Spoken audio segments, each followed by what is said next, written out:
The Tower Abiding, read by Philip Fesson Games, written by Urbex Spider. The only thing I can remember is this tower. It must have been somewhere else before coming here. I don't remember anything before this, but I know things. I know the room I often wake up in is a doctor's office. Then again, those words together don't seem quite right to describe what I call the checkpoint. Office of a doctor?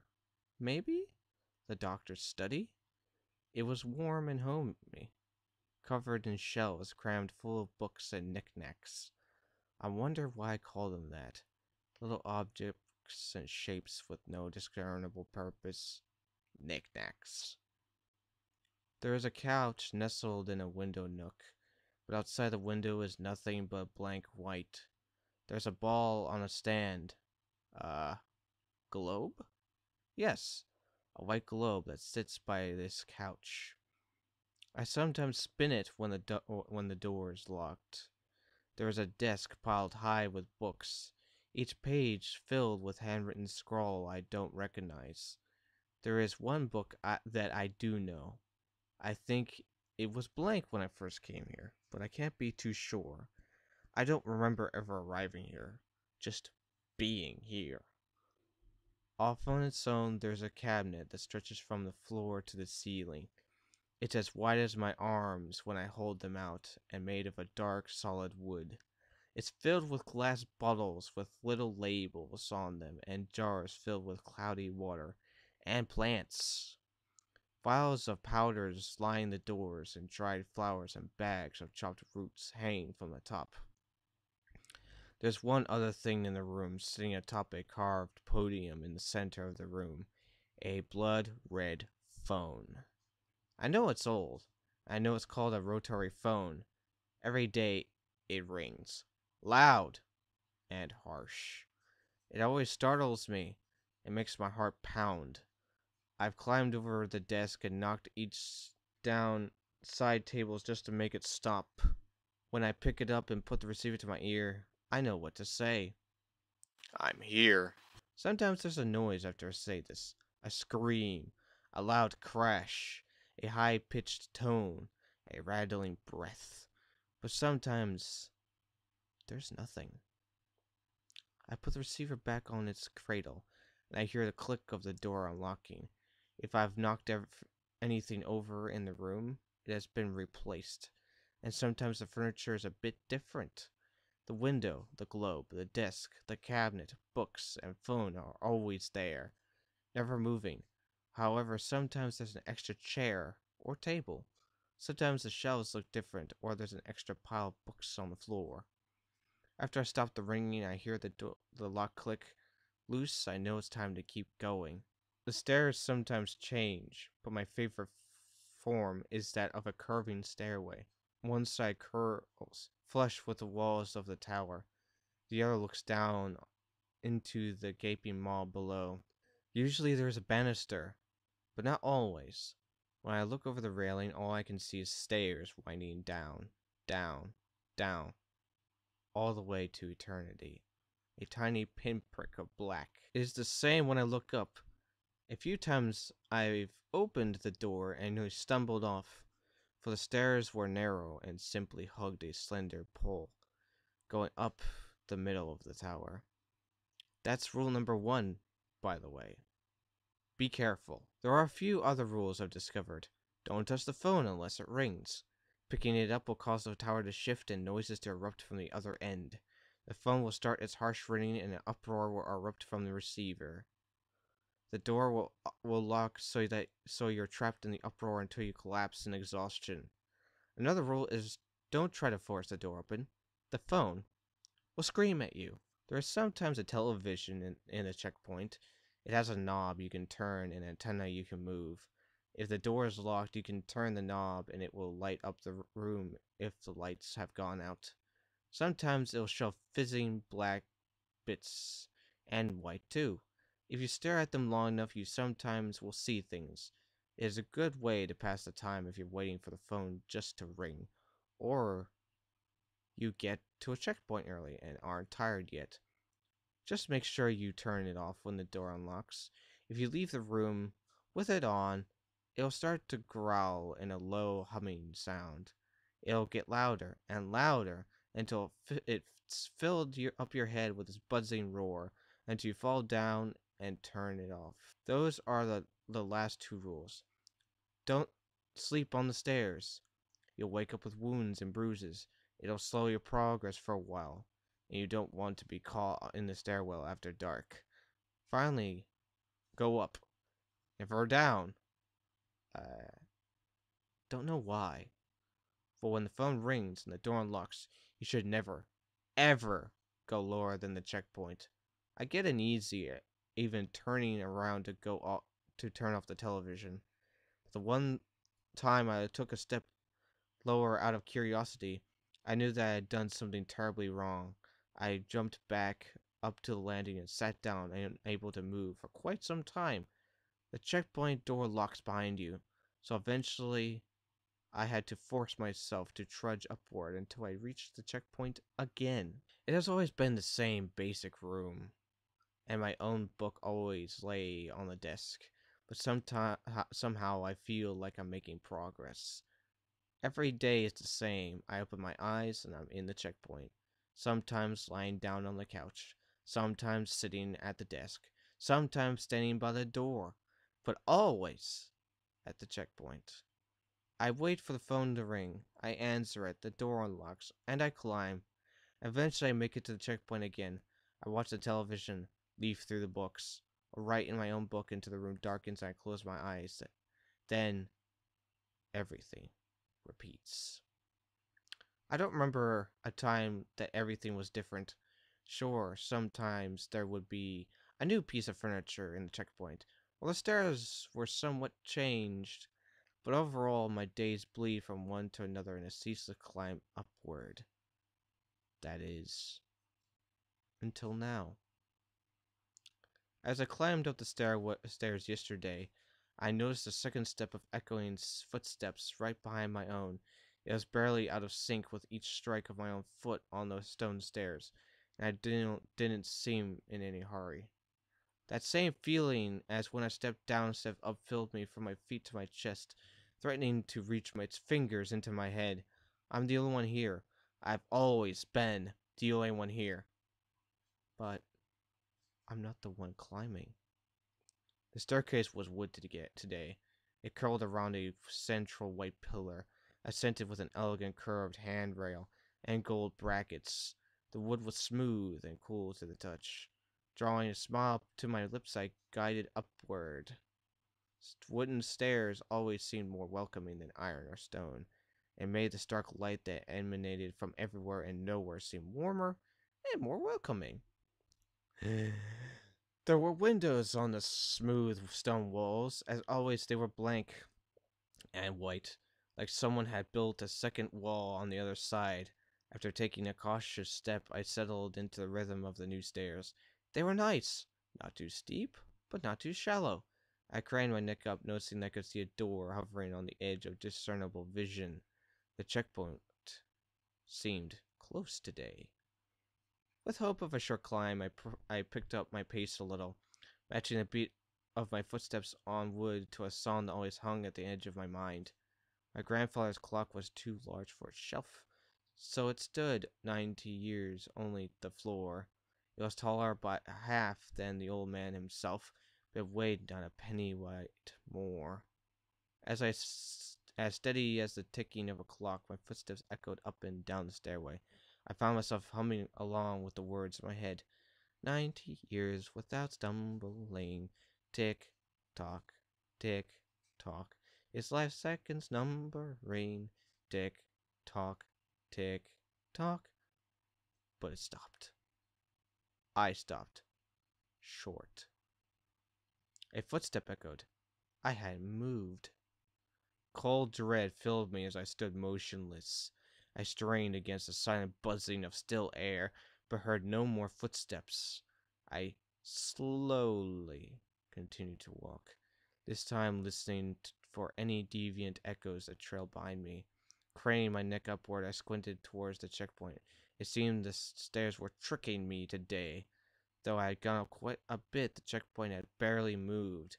I was tired, but I didn't want to risk resting without knowing how far the checkpoint really was.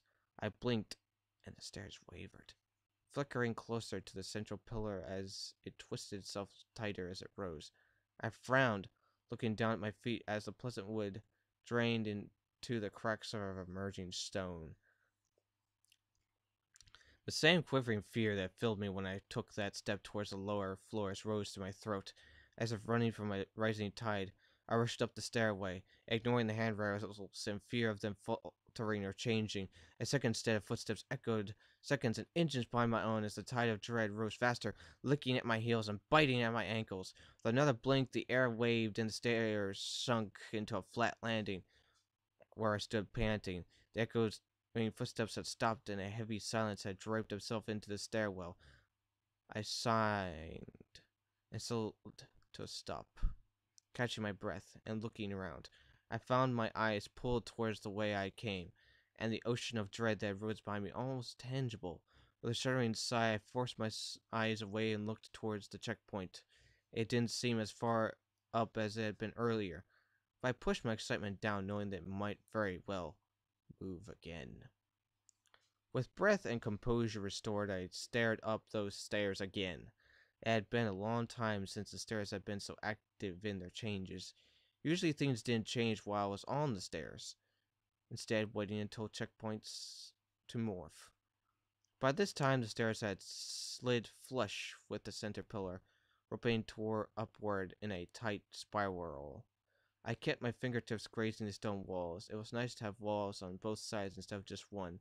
I couldn't fully extend my arms, but the narrow hall of stone was comforting. As I rounded another tight bend, the silence was broken by sharp shattering and clattering. Around the next curve, I sped to find a window that nested in the outer wall was broken. Fractured glass hovered and spun slowly in the air as if suspended by wire. Amidst the scattered debris floated a cup and saucer delicately detailed with white flowers I thought I recognized. I prodded at one of the glass shards, carefully pushing them away until I could take the cup. A bit of liquid sloshed out, a dark, sticky mess. Chunks of stuff floated in it, as though it had congealed from being left out for so long. A cautious sniff made me sick to my stomach. It smelled of rot, and blood, and poison. Careful not to spill any more, I continued up the stairs. It was only a few bends until I was face to face with a smooth wall. I smiled and looked towards the center pillar. The predictable wooden door of the checkpoint was there to greet me. It had been a long climb today. It'd be nice to sit down. Balancing the cup and saucer with one hand, I opened the door and pushed my way into the checkpoint. The cabinet was already open, inviting me to store my new prize. Inside, I would sometimes find bottles and jars on the stairs, and I would always felt the need to hold on to them. I squinted at my teacup closely, looking into the painted flowers. I knew these flowers. Carefully placing it on the newly formed hollow, perfectly suited for a cup and saucer, I scanned the dry flowers hanging from the top. I finally found a dry bloom that looked the same. Although its white petals were yellowed with age, above it the words "Rue, extract, or dried" were written in precise letters. I peered back into the cup at the liquid inside. Where exactly was it? I noticed that rot and blood smell again. With plenty of space in the stairs for the smell to diffuse, it wasn't as noticeable. But there in the checkpoint, it's stifling. I searched in the cabinet for an empty jar, successfully finding one in the back. Holding my breath, I poured the chunky stuff into the empty jar. Closing it fast, my head spun. I felt sick. I stepped away from the cabinet for some fresher air and went to the desk. I read about the active day in my book until I felt the air might have sweetened. Back to the cabinet, I picked up the jar and brought it to the desk for better light.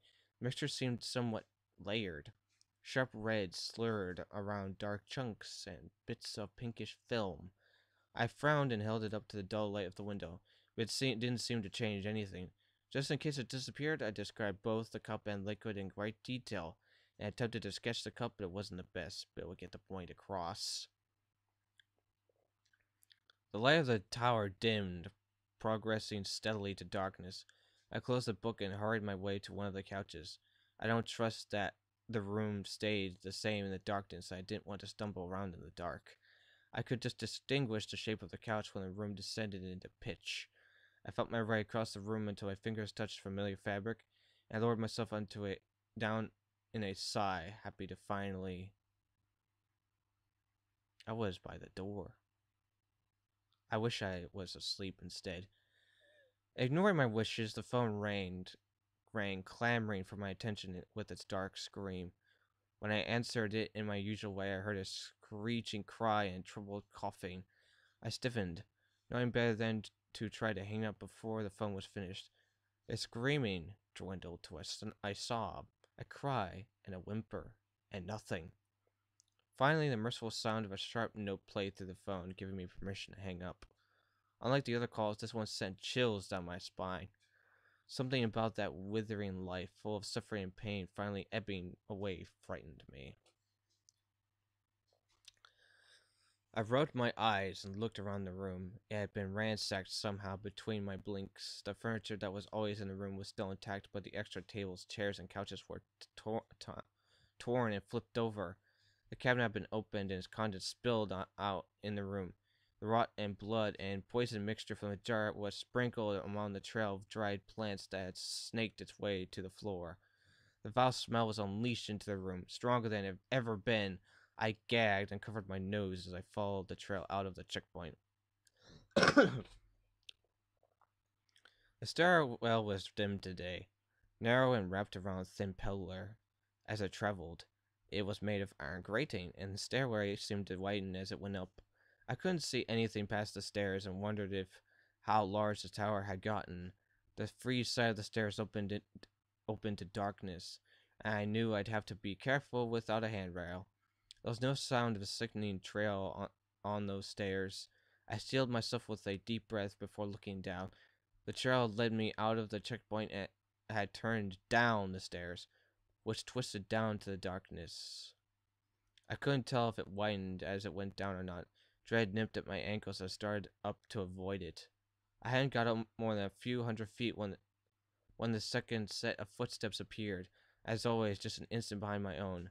I looked up to check the distance of the checkpoint, and my heart stopped. Looking down at me, just a floor above, was a woman.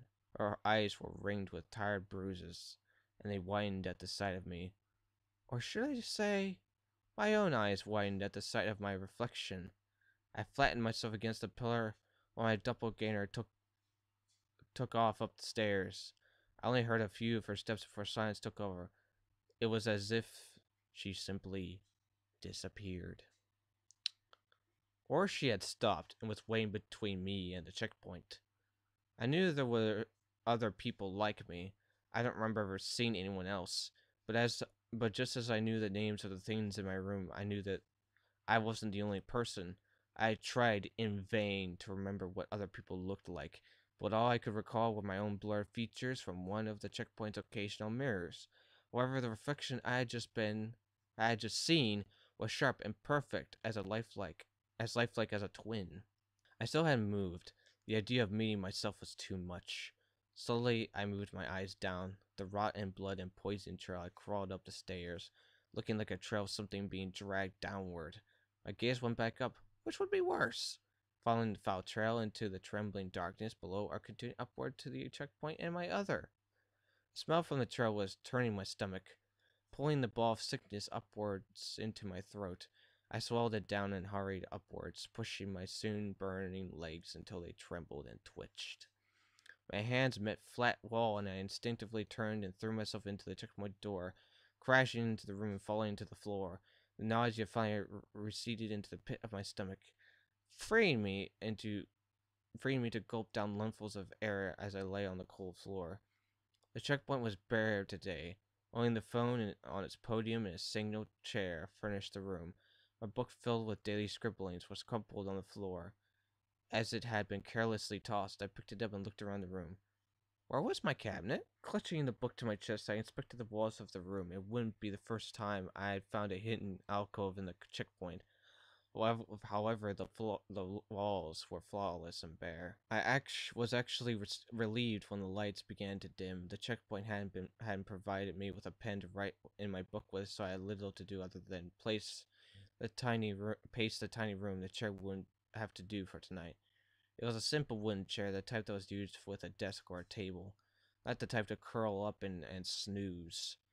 There were no arms or cushions, so I was left to awkwardly fumble into what felt like a livable position. As the gray lights gave way to pitch black, I could hear the soft groans and snaps as the tower shifted its many checkpoints and stairs. The door clicked shut, sealing me inside the safety of the checkpoint. For a long while I just lay and breathed, focused on the cold marble floor and the sweetly stagnant air. Not even a hint of rot and blood and poison. I couldn't find the phone.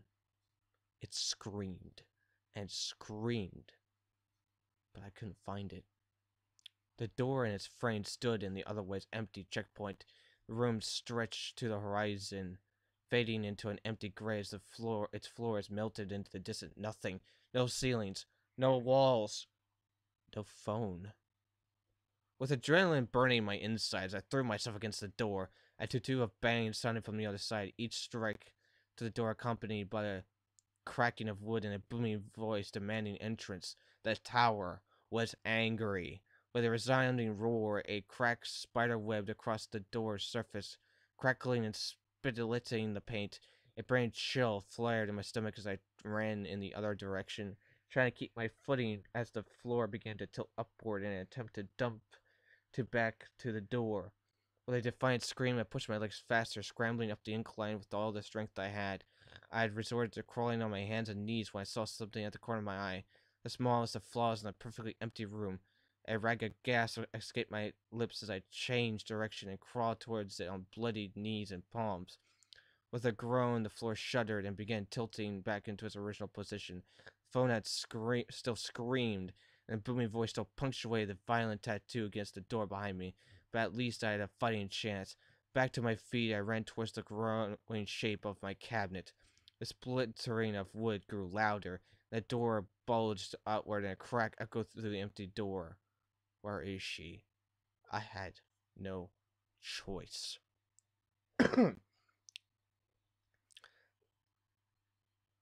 I wrenched the cabinet doors open and threw myself inside, feeling my heart jump into my throat as I came into contact with, not with the edges of the thing, but with cold, dead air.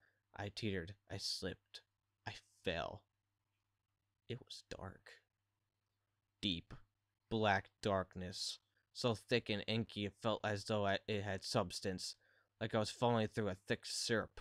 Thicker and thicker the air grew, and slower I fell until I lay suspended in the air. For a breath I was relaxed. Floating in the air, cradled in the thick atmosphere, I felt safe, cloistered in the solid air. My sucker was shortened as a blanket tightened and snaked around my neck and into my mouth, filling my nose and mouth and lungs and ears as I struggled against the constricting darkness. I bucked and kicked, but a binding tightened around me. Squeezing the last drop of air from my lungs, my heart began to spin and pounded in my ears. The world flooded and my body fell limp. And with a gasp, I found myself above water, grabbing wildly at the cobblestone that circled around me, clawing like a wild animal until my fingers caught the edge, and I pulled myself up, and the water was suddenly shallow. I looked at the rock wall circling me, its edges a few inches above my head. On shaky legs, I stumbled up using the walls of this, well? Using the walls of the well to pull myself up. This isn't right. This wasn't the stairs. This wasn't the checkpoint. This was something else. Walls were absent from this room. However, unlike the monsterization of the checkpoint I had seen earlier, this room was dim and full. All around the well swelled a gently lapping pool of water. It lapped against a grassy edge that poured into a sloping field beyond. On the opposite shore grew tall and sturdy sentinels that blocked the view beyond. Chirps, croaks, and gibbering echoes echoed between them, melting into the darkness beyond the sentinels. Trees. The word came to my head, but was dismissed as my eyes scanned the lapping shoreline until the trees sunk into smaller and smaller versions of themselves and the landscape returned to field. This isn't right. Careful of any shifts, I climbed out of the well, testing the depth of the pool surrounding it. Despite its appearances, the water barely covered the sole of my shoes. Water rippled from my feet, kissing the flecks of green that clustered there and there. Lily pads. I could clearly see stalks of diving down from the pads and disappearing into the darkness far below the surface of the pool. Yet my feet were barely wet. I took a tentative snip, then another, and another, repeating the motion with caution until I was close enough to leap from the water to the grassy shores. A tug at the corners of my eyes pulled my attention back to the trees of the other shore. My throat tightened at the shift. Ropes. Ropes hung from every branch. Thick, sinewy things, each with a gaping loop at its end. Pain blossomed in my neck, twisted its fingers down my spine and into my ribs. That same feeling, the sensation of wrongness, the same I felt when I thought about going down instead of up. I stumbled into the grass and flung myself towards the fields beyond. The painful fingers loosened their grips on my ribs, retracting further and further upon my back until a dull ache behind my eyes remained.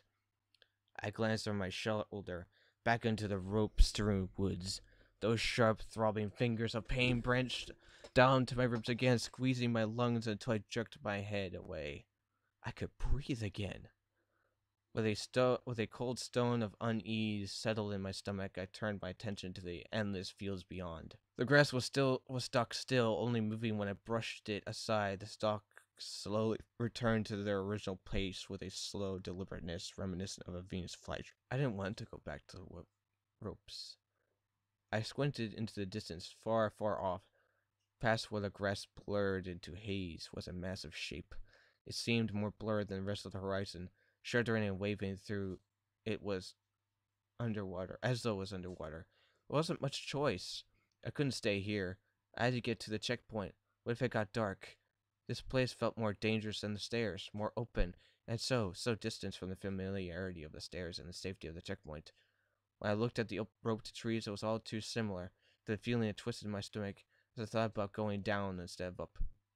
What if I was down? I had to get back up to the checkpoint and my cabinet and collections and journals and even the blood-red phone that screamed and demanded anywhere was better than here. Still struggling for breath, I pushed aside the stagnant grass and trudged upwards, this distant shape. At first my progress seemed as unmoving as the grass around me. With every step my lungs filled easier, and the distant shape began to grow and sharpen into a white, dingy cylinder. Despite this, it continued to waver, forever shifting its place in the world. I stopped, squinting at it. It stretched high into the sky, surely too far to even be scaled. A few paces more, I began to notice the grass thinking before slipping down a lapping shore that stretched into a tree line. Those same roped trees loomed before me, stealing my breath as the familiar pain threatened to bring me to my knees. Was I back? How? But that jittering shape stood in place of the well, its somehow solid and fluid form, shivering around some undefined center. But those ropes, they were in the trees beyond and behind. I was boxed in, trapped between dangling ropes that made my head and my chest hurt with pounding blood and asphyxia. I only had one chance. The old pain began to work its way down my spine and around my lungs as I walked towards the shoreline, knowing I would have to bear the pain if I was to get to that flickering tower. By the time I reached the shoreline, the throbbing in my chest had left no space for air to flow into my lungs, and I was grasping at the space in front of me, desperate to find the entrance to the tower that flicked in and out of existence. I must have blacked out because I woke up with my face pressed to an oddly warm wooden floor. Unsteadily, I fumbled up, feeling somewhat at ease that now I was back inside the tower. That ease left me when I looked around. The wooden floor seemed to age and rot the further away from me it stretched. Pristine wood gave way through gray boards, the gaps of rotten wood growing larger and larger as dirt and grass took over the floor, finally sloping into a shore, and I was back at the lake. It was still as glass, Not even a ripple at the shores or even around the well that stood in the middle of the lake. I didn't want to look any higher than the shoreline.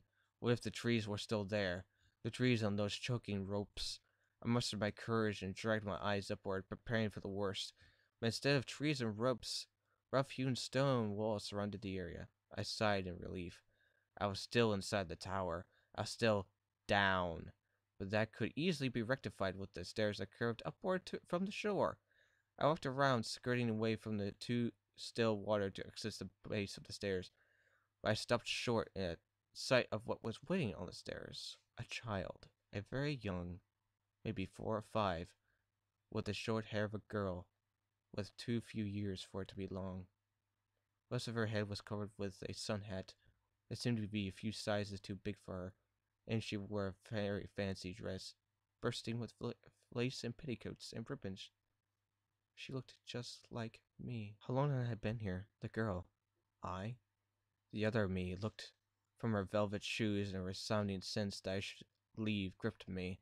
Those unblinking gray eyes stared at me with no sense of malice, but also without recognition of any type of thought, just a blank, unfeeling stare. I eased towards the stairs. I was indeed down. I knew I needed to get back up. I wasn't supposed to be down. I felt sick, my stomach rolling with hot, festering fear as I advanced towards the blessed stairs and the cursed child. The taste of it lit thick on my tongue. Her eyes followed me, craning her neck up as I came closer. Finally, I was at the base of the stairs. By now the fear that sickened my stomach intensified as a thick, cloying smell clouded the air around me. It seemed to fill my lungs with a heavy stink, lessening the space for much-needed air. I had to get up. I had to reach the checkpoint. I had to get back to the monotonous climb. But I didn't know if I could get past this other me. I turned away from the child, covering my mouth and nose. Another step, and the smell was so thick it seemed to settle on my shoulders, weighing me down with its sour heat. A buzzing had started filling the air, and I could almost feel the thick of tiny wings against my face as I drew closer. What little space was left for air in my lungs was filled, and I gagged. I recognized the smell of rot blood and poison. Desperate for air, but slow from the weight on my shoulders to run, I pulled myself up the first few stairs and past her. Step by step, the air grew clear, lighter, but still filled with dread as I felt the stare of my own eyes on me. The pressure of her gaze finally left me as I turned a bend in the spiraled staircase. The relieved sigh drained my last speck of energy, and I sank to the ground, gulping shuddering breaths. The air was clean, but that fetid smell seemed to be stuck in my nose. I wiped it furiously and pulled myself up by the banister. I needed to move. It was a bad idea to be caught out on the stairs after the checkpoint closed. I knew from the echoing footsteps and flutter of motion above me that I was again not alone in my climb. The flashes were fleeting, hurrying upward. I should hurry, too, keeping my eyes to my own moving feet. I went up the stairs as fast as I could without needing to stop. As I climbed, the polished wooden stairs steadily rippled from brown to a dull and splintered wood. I kept my hand hovered just above the withering banister to avoid the splinters and loose nails. A slam from above me startled me, and I grasped the banister, nicking the side of my palm on one of the nails. A hiss of pain echoed through the tower, and I grasped my injured hand to my chest. It stung. It was just a nick in the skin. Nothing serious. I turned my gaze up towards the sound asphalt and saw something I never saw before. The top. The checkpoint above stood on its own at the end of a stairway, an arched ceiling. No, not just a ceiling. A roof? Yes, a roof hovered over the checkpoint's door. A deep chill wafted from below, cutting along my ankles and ushering a heavy stink I recognized. The light below began to dim and darkness oozed its way upward. Bleeding hand forgotten, I threw myself upward and grabbed the warm, pulsing doorknob and opened the final door. It was different here. Not like the ropes and the trees or that room in the down. Not sickening or painful. Just different. Like down. This place had grass, but no lake, no border of rope-choked trees, just grass and hills stretching far, far, far, until they faded into nothingness. The whole place seemed to breathe, rippling through the tall grass with a rush of cool breath. Wind. It was wind. The breathing hills were only broken by a single gnarled tree. It twisted and wound upward, reaching towards the unending dome above with pointed fingers. And there at the base of rolling roots was myself. That tiny, short-haired me. Her? My? The child. The child's hat flew off her head and she took off to chase it. There was no sickly smell or buzzing cloud this time. Instead, there was a soft, clean smell to the place, carried from the grass and hills. The other maid caught up to the hat and squatted to pick it up. She looked up in time to see a small bit of black jump out of the grass and flutter a distance. She dropped the hat and started towards the creature, arms outstretched and eyes bright. No more than a few steps were skipped before a booming voice echoed from the world, the same one that screamed at me while I pounded on that door. Not too far, so far from me, little one. Startled, but not far from afraid, the child grabbed up her hat and took off towards the tree, leaping through the grass like a spirited fawn. With a crackling and splintering, the tree gave a jerk, and its limbs began to straighten as it reached a twinkling arm toward the girl. Its twisted limbs smoothed into long, pale fingers that slowly rubbed the child's hair before pulling her upwards into its now human body. As he did, the girl looked up at him, her eyes filled with love and admiration. The creature turned its head toward me, and the same twisting pain from the ropes curled down my spine. He lowered his head so that only his clenched mouth and chin could be seen, and the pain settled into the back of her skull, dull and aching. Go and play, little one, he said. But not too far, not beyond our hill. He gestured to his roots, which were flittering from wood into cloth, and a single grasshopper burrowed out and leapt high. And the child made a squeaking noise and followed it excitedly, attempting to grab it but narrowly missing as it led her away. He stared after her, but seemed stiff, and his pale fists were clenched at his sides. Nothing, he said in a low voice. Nothing I can give her, woman, for what was done to her. I have tried, giving her this place to play and discover, guiding and caring for her. Only so much can be done to that little one. I hesitated. Is that me? At that, the creature seemed to grow. His black robes rippled into a sudden gust of chilling air. The fabric struggled to accommodate his growing form, stretching high enough to see the outline of bones. His mouth opened, his lips receded to bones. He screamed, You stupid woman. You are the cause of all this. Stuffed out after mere days, knowing nothing but pain from the moment her little nerves awoke. I felt the tiniest of heartbeats stirring inside me, causing me a deep, dark shame. I felt the memory, small and irritating. Is this... I understood. I had done something wrong. I swallowed and looked up at him, whispering, "The abortion?" A deep growl rumbled in his body chest. That? You think this is about that? Moving an unwanted child from your undeserving womb? By now the robes were barely threads woven into yellowed bone, but his face was still blessedly covered. No, you could have given her a clean, painless death. Her little soul plucked from you and placed into another. Her body would be destroyed, but she would have lived. Pieces of the riveled bone were flaking away, and even his face was loosening. Teas, herbs, and honey but still grew, arriving early, red and malformed, mewling for days and refusing to quiet until... But your fresh, selfish pride wouldn't allow that. You thought yourself so pious and true, and so concerned were you of that reputation, that you would rather make all around you suffer than to admit to the slightest of missteps. And when someone truly pious and good tries to intervene to rescue the little one from the pain, blood, a knife, cutting, slicing, sorting by size and concealing in bags, taking out to the back fields and hidden, cleaning, wiping, scrubbing, so much bleach. She was going to tell, I rasped. She swore she wouldn't. She went back on her word. It was supposed to be a secret, but she still came. Something outside and... water. Even after 3 days it still clung to life. She had to quiet it. Had to make it stop. No courage to end the most innocent quickly, even after all her suffering. Too weak, too cowardly. Finally it stopped, its twitching and writing, styled by the frigid lake on that winter day. So very cowardly. His face was exposed, fire hatred blazing beyond his empty eyes as his skull cracked. So concerned for yourself, unable to bear living while others knew what you had done, you refused to accept the deserved repercussions for your sin. A rope, pain shooting from her skull and down her spine, gasping for breath that couldn't find a way in. I was scared, I whispered. Yes, I was weak, but I was wrong. But I was so. With a resounding roar, the familiar pain rackled down her body, so terrible her vision dimmed and her breath stopped.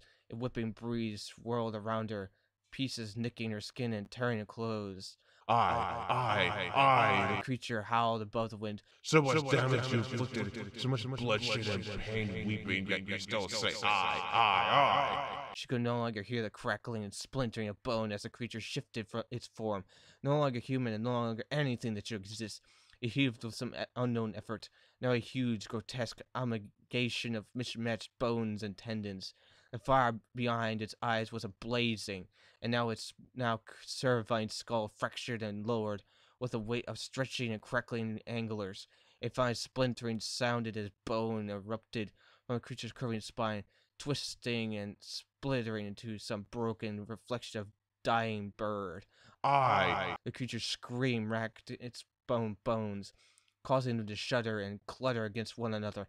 No longer coming from just the beast, the cacophony shook the world around her as it churned and flickered, sharpening as the border of trees burst forth from the ground. Closer and closer, more trees broke through the soil, the bindings of rope growing tighter and tighter on the branches and trunks as they multiplied. A warbling tone had joined his cry. I screamed and beat with the creature's raging voice. Ringing. I picked up the blood-red phone. I knew what to say. I'm here. A single, shuddering breath came from out through the phone before being replaced by silence, followed closely by a sharp tone. The checkpoint's lock clicked open, and I started my climb. Ever since I can remember, it's been the same thing, day after day. I open my eyes to the checkpoint, answer the phone, and I climb. Sometimes the furniture may change, or the stairs might shift, but I can always guarantee to have a window looking out into dim light, a globe and books, a cabinet for things I might find, and for the same red phone. The door locked itself behind me, and I felt a sudden uneasy notion that I should look down. I raised my eyes from my upward goal and felt a cold dread grip me with such ferocity that I vaulted myself up the first few stairs. I had to climb. My grandfather's clock was too large for its shelf, so it stood 90 years only. The floor. It was taller by half than the old man himself, but it weighed not a pennywise more. After all, that was one of the rules. 90 years without stumbling. Tick-tock, tick-tock. His life seconds numbering. Tick-tock, tick-tock. But it stopped short, never to go again. When the old man died. Never, ever go down.